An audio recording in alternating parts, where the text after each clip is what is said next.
تمارين الكارديو على معدة فاضية صايم مش بيحرق دهون أسرع خلال اليوم. نكسر الظاهرة اللي الناس بتتكلم عليها وانت اصحى من النوم على معدة فاضية، العب تمارين واطلع اجري علشان جسمك يحرق دهون اكتر. الكلام ده مش صح.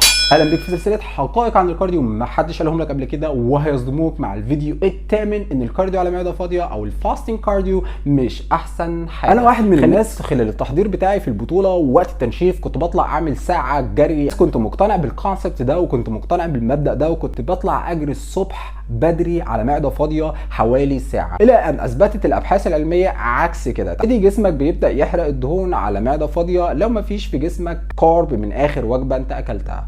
فليكن مثلا اخر وجبة انت اكلتها الساعة 11 بالليل، فهتعمل الكارديو بتاعك الساعة 9 الصبح وليكن، فما فيش كارب في جسمك. فكده نوعين اتنين من المصدر الطاقة جسمك بيحتاجهم، الجلايكوجين المخزن بتاعك او كمان مصدر الطاقة من الدهون. لو حرق الجلايكوجين بتاعك فبيبدأ يسويتش على مصدر الدهون ويبدأ يحرق منها. فالكلام صحيح فعلا، انت لو عملت كارديو على معدة فاضية بتبدأ تحرق دهون. انا ما عنديش مشكلة ان جسمك فعلا بيبدأ يحرق من الدهون خلال الوقت ده، لكن اسأل نفسك جسمك بيعمل ايه باقي اليوم. جسمك بيعمل ايه باقي اليوم؟ اول حاجة بيعمل سويتش بين الطاقة اللي كان بيستخدمها. انت بتتمرن الصبح على معدة فاضية كان بيحرق من الدهون، فبيبدأ يعمل سويتش تاني للكارب اللي انت بدأت تخزنه من اول وجبة هي وجبة الفطار، فبيبدأ يحرق من الكارب ده. تاني حاجة هو الميتابوليزم بتاعتك بدأت تعوض الحرق العالي اللي حصل خلال فترة الصيام الصبح وانت بتحرق في الدهون بتاعتك بالجري على معدة فاضية.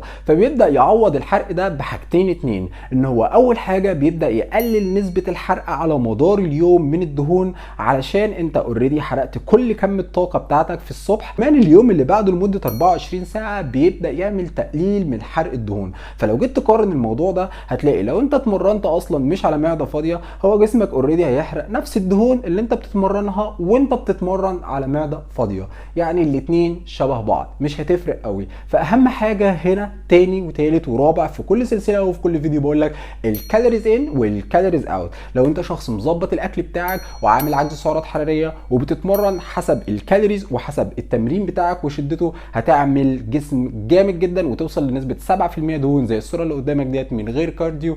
وده كان الفيديو الثامن من سلسلة حقائق عن الكارديو ما حدش قالهم لك قبل كده.